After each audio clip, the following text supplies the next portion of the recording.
Welcome, everyone, to the Maple Leafs Lounge, brought to you by the Hockey Writers. This is episode number 5. Thanks so much for making it the most entertaining show on YouTube, as voted on by maybe the four of us right here.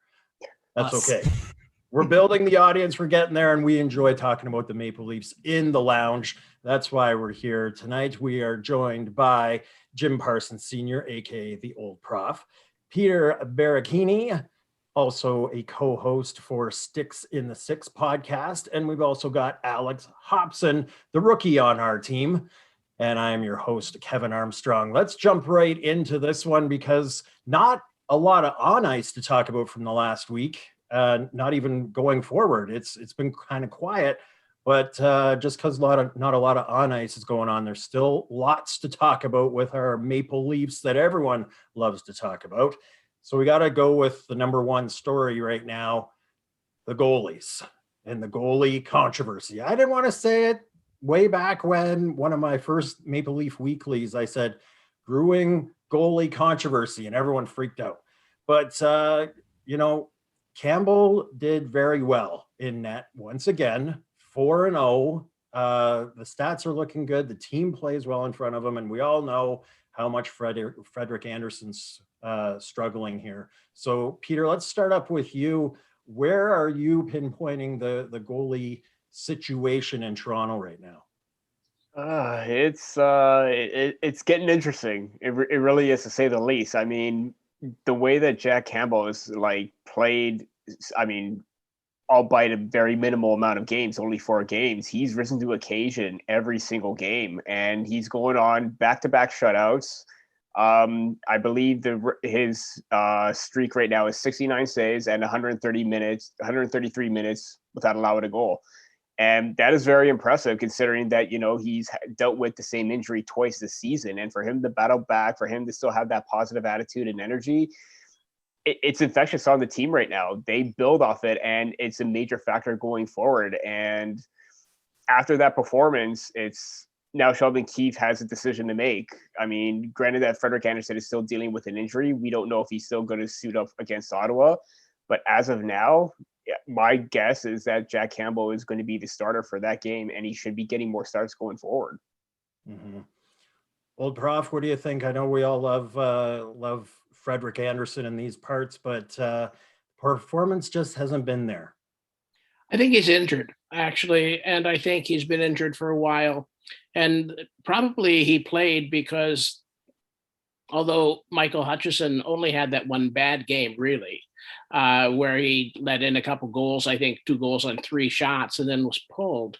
Andersen just, if the season ended now, he'd have his worst statistics of his career. He's just not doing well. And I think, well, he said it himself at the end of the game. He said, you just don't lose your skill set. And I think on Thursday night, he admitted that he was still suffering from the injury.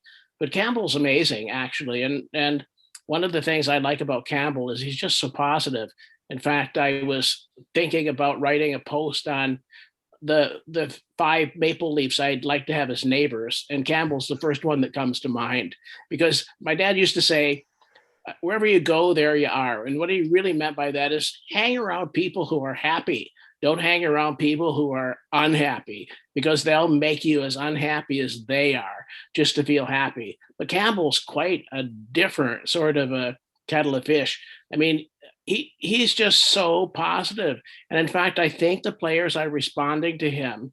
And I read an article today that said 21 players one by one congratulated him at the end of the game. And Matthews and Marner stuck around to give him special sort of consideration and talk to him, encouraging him about his comeback from injury. Because I know Campbell said himself that he's been really down about that. What you see is not what you get with him. There's something very deep. And I think he was depressed about his injury and the fact that he's been able to come back. As far as playing, I think it's his until Andersen gets healed. I don't think Michael Hutchison is the go-to guy that anyone really trusts, although he's been very helpful for the team. But let's see what Campbell can do. He doesn't have a big body of work. In fact, I think the win last night made him a career victory of 27, 27 won, 27 lost, and 6 ties. So he hasn't had that many games. I think 68 his whole career. Let's see what he can do. I really look forward to it. Mm-hmm. So many things you said there. I was thinking for the neighbor, I would also add Joe Thornton to that list. Yeah, honest to gosh, absolutely. I can't wait for that article. I'm already got it spinning right now. But what you say about the players, there were a few shots during that Calgary game that he had his mask off and getting some water, and he's talking to the guys and winking at the guys, and you can see him kind of batting the stick on guys after they've made a good play in front of him. Like he's really into that, and a lot of the players have said how much he talks in that as well. So it's really was kind of a rallying point. And we've seen it all 4 games that he's played. They've really rallied around him. Yeah. And Alex, I know you spotted that way early on with Campbell. Is now, we said last week, it's his net. Once he gets it back, do you see Keefe giving it to him and letting him ride with it now? I think so. I don't think there's really any other option at this point, because even if you wanted to pay your dues to Frederik Andersen, because, he's been the starter for so many years and he's making $5 million, he is nursing that injury, apparently, like Prof said, and I think it opens a lot of people's eyes as to why maybe he's been struggling for so long. But the way that I see it, we've got 4 days until the Leafs' next game when they play Thursday. And I think at the very least, Jack Campbell deserves to start that game just to reward him for his performance and his comeback game, and the fact that he sat out a month because of his injury, or over a month at this point because of his injury. And he played a great game. He got his second shutout in a row. So I think at the very least, he deserves to start that game because of the way that he rallied back. And on the plus side, it also gives Frederik Andersen some extra time to heal and get the rest that he needs. And I think in a 50-game season or 56-game season, I've been beating this drum since the very start. You have to run with the hot goalie, regardless of your personal feelings towards them or maybe what they deserve. Like, you got to go with the goalie that's playing better, and whether that's Freddie or Jack. At this point, it looks like it's going to be Jack. And I think if we can get back to a point where Freddie Andersen is fully healthy and at least average to the point where he's not the second best goalie every game, I think you got to run with the hot goalie. And at this point, based on the way that Jack Campbell's played in his limited sample size, I think it's his net to lose. Mm-hmm. Now it's interesting because we downplay Hutchinson, but I remember a clip from Keefe when they signed Hutchinson, and Keefe said he played the longest in the playoffs last year. Yeah. Out of anyone on this roster. So, Hutchinson didn't have the best performance in his last game, but I think there's still a lot there, and he's a capable backup. Yeah. So give Andersen all the time. Now let's go a little bit deeper on that, because there's talk, and the Leafs have used this before, the long-term injured reserve. And now that you're talking about Freddie Andersen having this longer injury that's apparently, you just have to look at the stats, like the old Prof pointed out, to say this isn't his year. There is an injury there. If they were able to put him on the LTIR, that opens up a lot of cap space to bring in a player, and you've only got to give up some picks or prospects, not that rostered player that we've talked about so much. So throw it out there, guys. Do you think that there could be anything like that in play where Andersen goes on long-term injured reserve? I think it all depends on how Jack Campbell plays in his next couple starts, because as much as we're all on the Campbell hype train right now with the way that he came back and he got the shutout and everybody rallied around him, you can't count out the possibility that he starts to struggle as well. And I mean, I don't think that's going to be the case. I personally think that the Leafs are at a point with Campbell where he's confident, the team in front of him's confident, and everyone just seems to love him. So I don't think he's going to go on a slide, at least not yet. But I think if Campbell keeps playing well and the Leafs find that they can trust him enough to start him in consecutive games, then at that point, I think it would be a little more possible, at least more so than we would have thought maybe a couple weeks ago, that the Leafs utilize Andersen for that long-term injured reserve spot and use the extra money to bring in a piece. All right, Peter, I'm sure that you and Forbesy have been talking about this on the podcast. Sticks in the Six. Make sure you go to the Hockey Writers and look at all the podcasts. That's where you'll find the link, or on your favorite podcast place where you happen to be. But Peter, is there a play here to put Andersen in that contract on the books and open up some salary cap room? It's difficult because if they were to try and free up some space, you needed it, and if they were trying to look for another goaltender, it's difficult to try and get that kind of caliber or that kind of replacement mid-season when you're already in technically playoff mode right now, as we're getting into, or as we're already in the second half, going in making that playoff push right now. So options are very limited if you're trying to make a move. Again, I don't think that this is something to be too concerned about. I don't think this is something where he needs to be on long term. Maybe it's kind of a week to week thing and just play it out to see how well he, recuperates. Because I believe one time earlier the season, Anderson had a nagging injury, had a few days off rest, didn't dress, and then he came back and he seemed to play, like Frederik Andersen, the Andersen that we knew, providing that goaltending. Even though some of the games the team in front of him wasn't playing that well. So I think if anything, it's not necessarily wise to put him on LTIR if it's going to be something short term. Again, we don't know the extent of it, but even then, I don't think that maybe if it is longer term where it cuts into the playoffs, then yeah, put him on LTIR and get help. But at the moment, until we get more information on it, I think it's just stay packed and see what plays out with that. You in the same boat with that, old Prof? Let me go around the side door here. One of the things that the general manager, Kyle Dubas, said on Tuesday, I think he did a sort of a state of the team thing just about halfway through, was that, and he really changed, made me think, because what he said was, this is the best year if they're going to do a trade for a rental. Now, let me throw something really wild at the wall and see what sticks. Because we think of teams going into the trade deadline as either buyers or sellers. What if Campbell plays really well? Hutchison last year played really great in the playoffs for the Avalanche and brought them back to Game 7. Thatcher Demko for the Canucks played really well after Markstrom went down. Could the Maple Leafs, if Campbell plays well, be both a buyer and a seller? Because I know in the long term, could they sell Anderson to somebody for something, for a player? Could they be sellers on that set and buyers on another way? Because I know that Dubas said we're looking for forwards. We want forward help. I'm wondering, we think of either buyers or sellers, but it might not be just that dualism, right? You could be both. It could be a buyer and a seller. And I'm wondering, I know that in the long term, Dubas does like term on contracts. Anderson has no term left. They're going to lose him at the end of the season. What might they do if Campbell plays really well? That's a question that I've sort of been rolling around in my own head. Mm-hmm. That's an interesting equation too. I think the only problem I see on that one, and it's what I think when I see a lot of people saying trade this guy, trade that guy, is if you're so down on that player that you're wanting the team to trade him, there's got to be somebody on the other side of that equation that's taking them. So Anderson right now is looking at the stats. If with a minimum of 5 games played, he's 49th in the save percentage among goalies with 5 games played, 42nd in goals against average. I'm just not sure if anyone is wanting to take that on right now.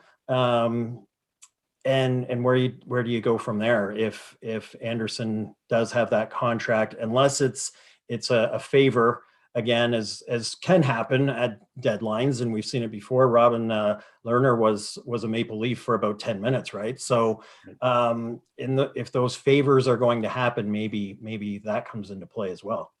Well, I think that Dubas likes Anderson. I don't think anybody doesn't like Anderson. What he doesn't like is the contract and the fact that he's going to lose him at the end of the season. And if he did dump him, that leaves a whole lot open, because Zach Hyman is a keeper. And they need to, if I were going to say they need to sign somebody, they need to sign him. He's just been amazing running his own third line. I mean, amazing. So, I'd make that trade maybe. I think Anderson, people like him, and he's been around for a long time. He's been a great goalie, but this is a business after all. Uh-huh. It reminds me back because I just did that story on Felix Potvin not too long ago, and he was so great for the organization for all those years, and then he started to run into some injury problems and saw his way out of Toronto. And it was that same kind of feeling that you love the guy for everything he's done for all those seasons, and you just hate when this starts to happen and they start to wear down a little bit. Yeah, people love Potvin. I know that. I mean, I buy and sell hockey cards. His cards always sell. People love the guy. So, yeah. Yeah. It was a great catch up of that piece that they did. I hope you guys caught it as well with the I was in net for, and it was the whole Gretzky high stick on Gilmore in '93. And I removed that part. I just loved hearing from Felix again. It's been so long since you've been able to see the cat, and he's obviously doing great and coaching hockey out in Quebec now. So, but it was great to see him. I'll throw a little bit of a curveball because we're kind of there right now on the standings. And the reason that I want to talk about the standings, obviously, number one, we know the Leafs used to have a 9-point cushion on second place in the North. That's eroded. And now, last time I checked, it was 5 or 6 points to miss a playoff spot. So why I'm bringing that up right now is kind of what we're saying with the whole trade thing. In my mind, out of 31 NHL teams, there's only one dumpster fire, Buffalo, that they could just get rid of everybody. But everybody else, even if you've got 24 points right now, you could still make the playoffs. And all it takes is one stumble and one hot streak, and because all the points stay in that division, right? I really see that playing a big factor in the trade deadline because it's usually so much more obvious with who the sellers and the buyers are. Right now, it's not. And as the games go by, those standings just, change all the time. Calgary, we thought they were left for dead. Now look at them. I will be surprised if they don't make the playoffs. So Alex, do you think that that's going to play in that the standings could affect the trade deadline and therefore affect what the Maple Leafs could also do? Absolutely. I mean, I think the fact that not only are, we're seeing teams like Calgary make a push, but also the fact that you're only playing teams within your division. So realistically, the Leafs' fate lies in no one else's hands but their own. And I think now that, sure, you can use the excuse that Jack Campbell's back and the fact that he is, if he keeps playing the way he is, he's going to give them a little more of a fighting chance in games. But realistically, the Leafs don't have anyone else to blame but themselves if they start to slip, and they don't have anyone else to thank but themselves if they keep playing the way that they should be. So I think more than anything, it's going to put pressure on Kyle Dubas to make a move, because if there's any time to upgrade, and if you have any chance to upgrade, you got to take it, especially in a situation like this where you've got teams like Calgary who don't want to miss the playoffs. They're doing well under Darryl Sutter as their new head coach, or new for maybe like the 17th time head coach in Calgary. But you've got them doing well under a new regime this year. And I think that if they have the opportunity, they're going to chase it, because if they don't, they're going to see it as a missed opportunity, and who knows where they'll be by the end of the year. So I think there's no better time than now to make a trade, knowing that in the standings, you're only playing teams within your division. So it's not like they can really, I don't think they'd want to find themselves in a position where they'd want to be hoping for someone in the division, one of the bottom feeder teams, to produce to help them in the end. Yeah, I know my train of thought kind of derailed at the end there, but I think you get what I'm saying. Yeah, we're with you, Alex. We're with you. Yeah. Peter, now, way back on episode 1, I believe, we talked about, you pinpointed Nashville right away. And I think it was the episode right after suddenly Nashville said they were going to be sellers and everybody's available. They haven't made a trade since. And looking right now, well, they didn't make a trade, period. They're 6 points out of a playoff spot right now. Maybe at the start of the season, they weren't there. So it was like, we're sellers. But I also think when you just look at that Nashville situation, they had a bad start and then they realized things are a little bit different. They don't really need to panic. They're 3 wins technically out of a playoff spot. So that kind of, I know you wanted to see Ekholm come over to Toronto and you called that one months ago, but is that changing everything right now? And we're going to have to wait a lot longer to see what happens? Yes and no. I mean, given the fact that they are starting to win games, it's a good chance that maybe David Pohl could say, hey, we're going to stand pat right now. Maybe that was kind of like to light a fire underneath his team and try and get him going. But at the same time, if they're just going to be an average team for the next few years, why not try and get a jump on a rebuild? Because at some point that may happen. And that's why Pekka Rinne, Ryan Ellis, and Roman Josi are the only 3 untouchables on that team. Everybody else is fair game. And given the fact that I still love Matthias Ekholm, I think anytime you have a chance to upgrade your defense, you make a chance, you take that opportunity right away. And it's kind of funny because on Saturday's game in the second intermission with Saturday headlines, we've even seen stories about Elliot Friedman saying that Toronto is not a possibility for Ekholm, but Chris Johnson said that Ekholm is the Maple Leafs are at the top of the list. Basically, they try and acquire him. So it's amazing or interesting to see how that is going to play out given the circumstances and if their recent play changes anything. But even so, Anaheim kind of went on a really good stretch and Ricard Raquel's play started to pick up, but he's still a marquee name on the market right now. So I think there's a chance where if any team like Nashville or Anaheim has a chance to sell and get a decent return in to help them for the future, I think they're going to take it no matter what. Right. Yeah, and Anaheim right now they're a ways away. They're 13 points out of that. Maybe they are now officially a seller, but you never know, right? But I think what else is telling old Prof is that when we watched the Dubas interview earlier this week, and it was great to have that mid-season update from him, but everyone kind of picked this window as when the Leafs would make their move. Dubas always makes his move well before the trade deadline. This was a window where they only had 4 games in 14 days. It would have been a great time to pull the trigger. Nothing's happened. And as far as we can tell, there's nothing close. Who knows what the actual case is. But is that also telling that Dubas, who always does these things early, hasn't been able to pull the trigger yet? Well, I'm a Dubas fan, but I can't understand him. I have no idea what the guy's going to do. I just think he's way smarter than I am. He has a minion. He has 7 elves who are also smarter than I am. And together they're making shoes. So, it's strange. I don't know what he's going to do. And he consistently surprises me. So hard to say. I like the team as it is. I think even in the first loss to Calgary, they should have won.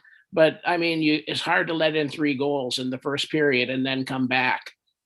And it was like they were snake bit on that one. The puck was bouncing off people into the net. It was just it was crazy. They should have won that game. So we have a tendency as Maple Leafs fans and writers to get down on the team, but they're a good team. And I mean, I think their defense, their team defense is so good that if they have any kind of goaltending at all, they'll play well. So I don't know what Dubas is going to do. Unlike you folks, are way smarter than I am about these things. I have no idea who's available, what teams, and hard to say. I sort of react to life rather than proact to it. So hard for me to say. I'm always interested and always amazed, and I wake up like it's Easter morning every morning trying to figure out what the Maple Leafs are going to do. All right. Well, hopefully they don't lay an egg, right? Yeah. I led you right up to that, didn't I? Thank you for that. Oh, you're welcome. Perfect. Make sure that you follow us on all your favorite social media networks, The Hockey Writer, Twitter, Facebook, Instagram. Alex was even saying he's starting to do TikTok dances. I don't think we're on TikTok yet, but you never know. Maybe Alex will lead that up for us. And make sure to check out our website, thehockeywriters.com. Let's switch gears now to Alex Galchenyuk. I got it right this time. Yeah. Every time it's fine in my head and it trips me up every time. But he got not only, like, what a crazy, the season started January 13th. This guy's playing with Ottawa, gets traded to Carolina a few weeks later, they say don't even come. They leave him in Canada. Then he gets traded to Toronto. They say, hey, how you doing? you're off to the Marlies. First time he's ever been in the AHL. Does very well. And all of the people there with the Marlies, who obviously Sheldon Keefe is very close with still, they love the guy.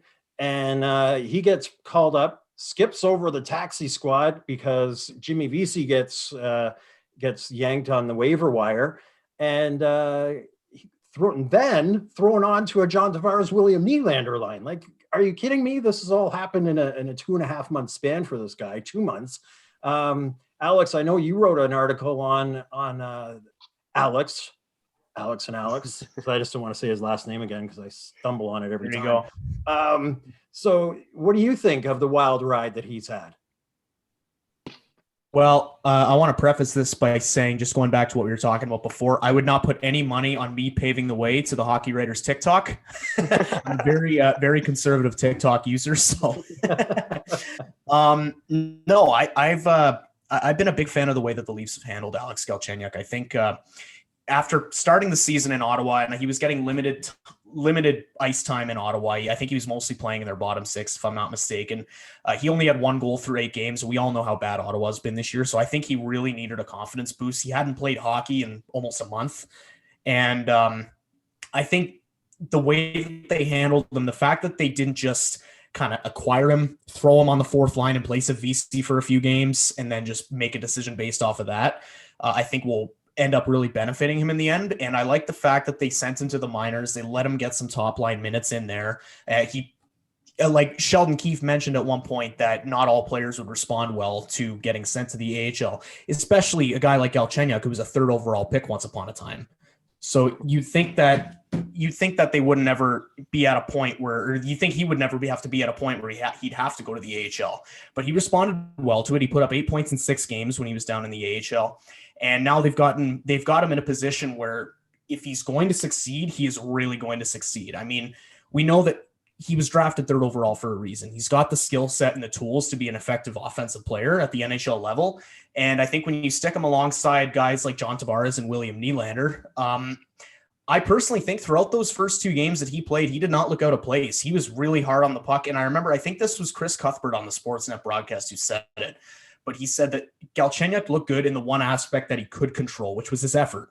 And he looked really, really dialed in, and he was right there in the thick of it. He was going into the corners. I even saw him throwing the body a little bit, and he's not much of a physical player. But overall, I think the fact that he's being put in a position like that, a second-line role, where he can succeed, I think the Leafs really see some potential in him that maybe other teams didn't see. And I think they're hoping that he might end up being that top 6 winger that they were looking for, an internal option. I mean, I don't know if they're putting all their stock into that because we've seen that he's had issues for a while, but at the same time, I think if they can find that top 6 option internally and he can end up producing like a top 6 winger would, I think they'll be laughing all the way to the bank. Yeah. You know, it was interesting in the second game against Calgary, in his second game as well. Simmons got put on the top line with Matthews and Marner, and Keefe said after he didn't want to touch the second line. So he wanted to keep Alex with Nylander and Tavares. And that's a big tell right there. He obviously saw enough in the first game to give him another chance. He took a penalty hooking on or interference on Gaudreau, but that was just a speed play. Other than that, I thought his play looked very good. Peter, I know you would have been keeping a close eye on number 12. So what did you think of his 2 games? Just going back onto that penalty, I mean, yeah, he took it, but he also got tripped down before then as well. So there's that whole, debacle where, a penalty should have been called on Galchenyuk, but whatever, it's done, passes in the past. But yeah, like Alex said, his play was just, he looked ready to go. He was just from the get-go. And I remember seeing David Alter say that he was so amped up and so ready to go that he almost collided with Jack Campbell. And his energy and presence right there was already being felt in the first game. And given the fact that, his skating was something that the team really wanted to focus on his stride and everything, you saw major or an improvement with the Marlies, but I think when he got called up, his speed was on a whole nother level. Like, he adapted very quickly and he kept the pace of play very well along with Tavares and Nylander. And although it was a secondary assist and he passed it up to Tavares and Tavares did most of the work, that was a good heads up play to spot Tavares in the middle to get the puck to Hyman, and then Hyman curls around the net for that wraparound goal. I mean, all three forwards connected very well on that line. They feed off each other. And I know that William Nylander wasn't on the ice at that point, but, you know, Alex Galchenyuk is in a really good spot right now. And when I wrote my article about BC possibly being on the outside looking in, Galchenyuk was the forward in mind among many other options that could easily replace him. And at this point right now, it's going to pay off, and they're starting to see the benefits of him in the top six role. Mm-hmm. I know why I can't say his name right, Galchenyuk, because whenever I think of him as a Montreal Canadian. And that's when 50 plus points, you know, and he was a very good player, and kind of hit the skids for the last couple of seasons, but is coming back in a big way. And old Prof, I know that you kind of watch hockey a little bit different. You're looking for the attitude kind of guys and the guys that show you they want to play. And you talked about Tyler Ennis the other week, and those type of younger or smaller players that have to do a lot of different things on the ice. You know, you probably saw in Dubas's comments as well that he needed a reset, and they gave him the reset, and he could have gone down there and been a prima donna and been like, this is garbage. This, you know, I'll be here until my contract ends, whatever. I don't care anymore, whatever. Instead, he put his nose to the grindstone and just worked, and it's showing up now. And it just looks fantastic to see that kind of payoff for this guy. Well, I'm thinking the longer term too. In order for the salary cap to work for the Maple Leafs, they've spent all this money on, and everyone knows it, on the four players. And they said that we need a fourth line under $3 million. But what happens in the future? And now we've seen a number of people just choose to come to Toronto who are players who are, you know, will come on bargain contracts. I mean, I roll my eyes because $1 million is a bargain contract. And then they come because they want a chance, because they know Toronto appreciates them and they have a chance to the Maple Leafs will always be good as long as those four players are there. But I can see the bigger picture where if players talk to each other, if they get the notion that Toronto will give me a chance to reclaim my career, I can see people signing, and I can see Dubas going for the home run time after time. He did it with Vesey. He did it with, and now he's doing it with Galchenyuk. I can see him doing that. And if it pays off one time out of five, man, you've got something there. So I'm hoping that I mean, somebody said, I think it was McIntyre, who's a sports writer for Vancouver, said, all sports writers like reclamation projects, and I do too. I love those reclamation projects, people who come back and get a chance and make it happen. I just think that does all of us good, right? It's just a good example, and I want my kids to see that. So, you know, I'm hoping he does. I have no idea. He looked good to me. And I'd love to see him go out and be a point of game player for the Maple Leafs. Mm-hmm. Wouldn't that be nice? And it's funny in the AHL because when I worked in Winnipeg, the Manitoba Moose were there. The Jets were gone, and they were the farm team for the Vancouver Canucks. And training camp would come around, and Marcus Naslund and Bertuzzi and all these big boys would come in, and you had these other AHLers by the names of Ryan Kessler, Alex Burrows, Kevin Bietsa, that are in the AHL, and they're trying to work their way up, and their stats were there. Of course, they were good players, but it was always about their attitudes that Vancouver would always look for to be bringing those guys up. And obviously those three guys that I mentioned and several others, they put it out there for the AHL and didn't just sulk because they were in the minors. And I think that's what a lot of these programs are looking for because of the salary cap situation. Like, you need cheaper players.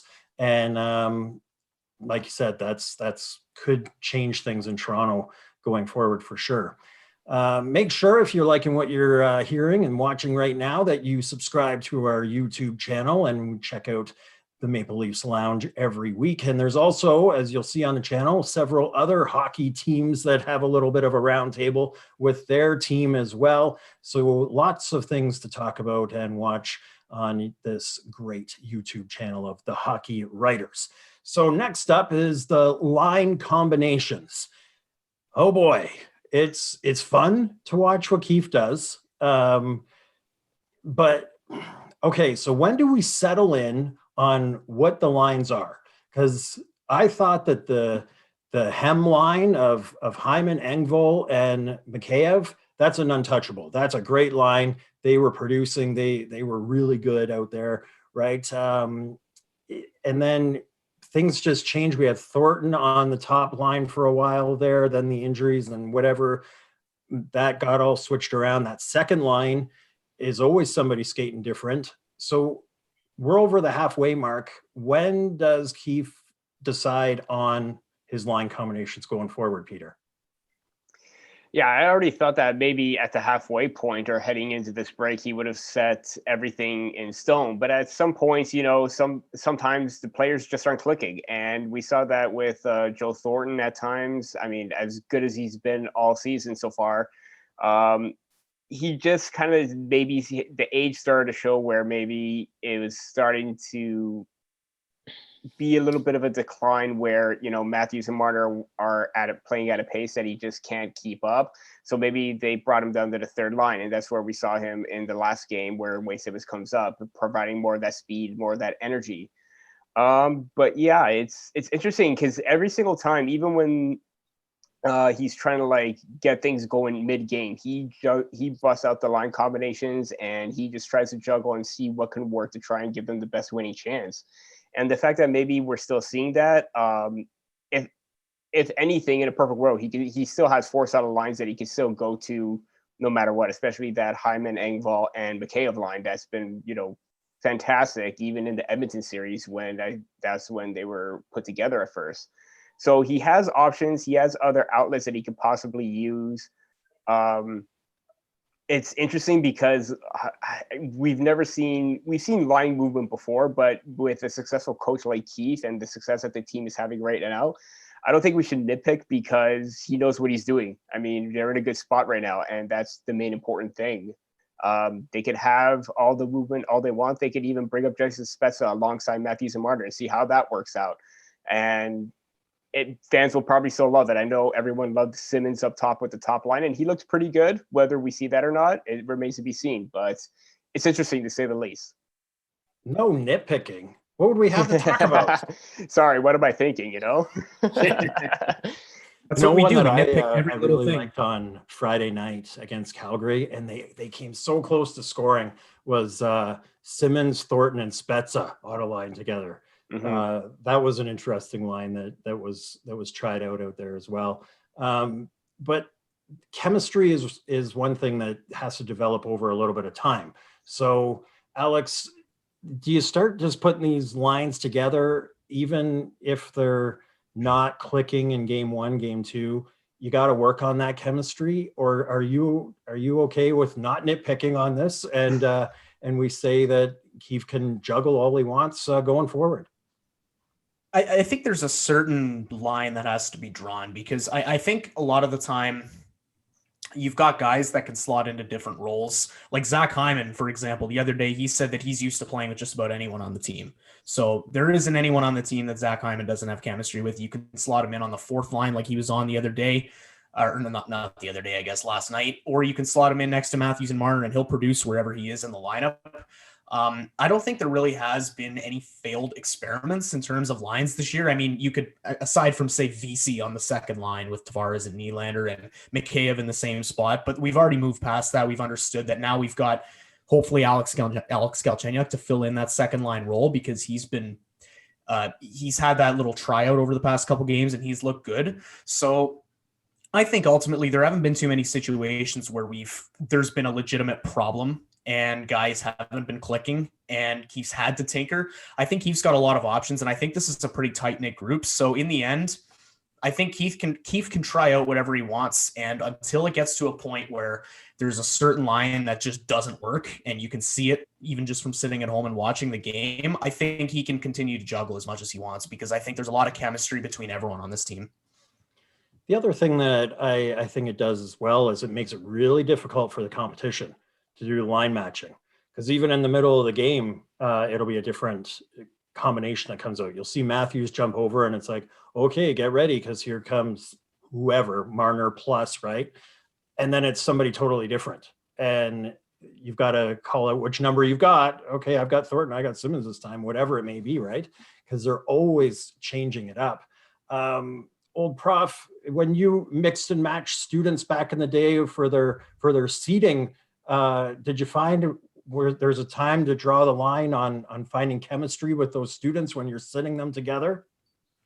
You know, I don't remember that so much, but I remember I coached high school girls basketball, young women's basketball for many years, and chemistry really is a deal. I mean, at least at that level, and I assume it's a deal at the professional level as well. I don't mean to go in. I'm not going to go into my academic research, but come on, one of these days, promise us you will. Okay, here's the deal. Here's a deal on teamwork. There's a theory called collective efficacy. Efficacy means how powerful a person is. Collective efficacy is how powerful this person is and this person is, all added up. But I think there should be something called collaborative efficacy, because I think sometimes the sum of the parts is, the whole is greater than the sum of the parts, because there's a team.